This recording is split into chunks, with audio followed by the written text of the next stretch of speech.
नमस्कार मंडळी, कशा आहात तुम्ही? मस्त ना. आज आपल्याकडं गावाकडचं बघा आहे, छानसं वातावरण आहे सकाळचं. मी तुम्हाला दाखवते. हे बघा, पाऊस पण चालू आहे. हे आहे मस्त आपलं सकाळचं वातावरण, छान वातावरण आहे. तर हे बघा, आता पाऊस पण चालू आहे. तर इथं मस्त असं हिरवंगार आहे. तर इकडं बघा, गुलाबाला किती छान फुलं आलेलं आहे. गुलाबाचं झाड पूर्ण फुलांनी भरलेलं आहे.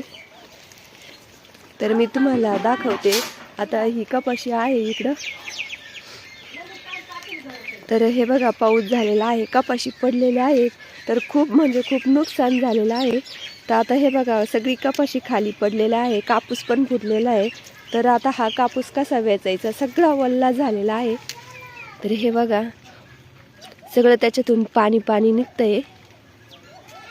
तर शेतकऱ्यांची म्हणजे खूप जीवावर खेळायची गोष्ट आहे आता ही. तर कामं कशी करायची शेतामधले, हे बघा. तर शेतकऱ्यांची खरंच कमाल आहे. तर आपली शेती आपण कशी करतो हे त्यांनाच माहिती असतं, कारण की खूप कष्ट असतात आणि तोंडाजवळचा घास जवळ आलेला असून सुद्धा तो हिसकवल्यासारखा होतो.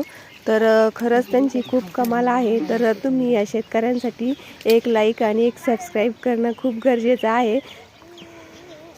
सकाळचं वातावरण खरंच खूप मस्त वाटतं. तर हे बघा, तर असा पाऊस झालेला आहे आणि भारी वाटू राहिलं. तर त्याच्यामुळं असं बघायला पण खूप प्रसन्न वाटतं आणि सकाळची घाई. तर हे बघा, इकडं गाया पण मस्त. आता थोडंसं पाऊस झालेला होता, चिडचिड खूप झालेली होती. तर असं गायांना थोडंसं बाहेर बांधलेलं होतं. तर मग आता शेडमध्ये होते, पण शेडमध्ये पण मग आता थोडंसं बाहेर आणलेलं होतं त्यांना. तर असं गाया वगैरे बघायला सकाळचं वातावरण पोरांना खूप मजा वाटते. तर कारण हे त्यांना खूप दिवसानंतर दिसतं ना असं गावाकडचं वातावरण. तर मग आता इथं घराजवळच असा घोसाळ्याचा वेल लावलेला होता. तर त्याला असे खूप छान फुलं पण आलेले होते आणि असे छोटे गिलके पण लागलेले होते. आणि असंच सकाळचं गरम आंघोळीसाठी पाणी तापायला ठेवलेलं होतं. तर हा व्हिडिओ तुम्हाला कसा वाटला मला नक्की कमेंट करून सांगा. पुढच्या व्हिडिओमध्ये भेटू, तोपर्यंत बाय.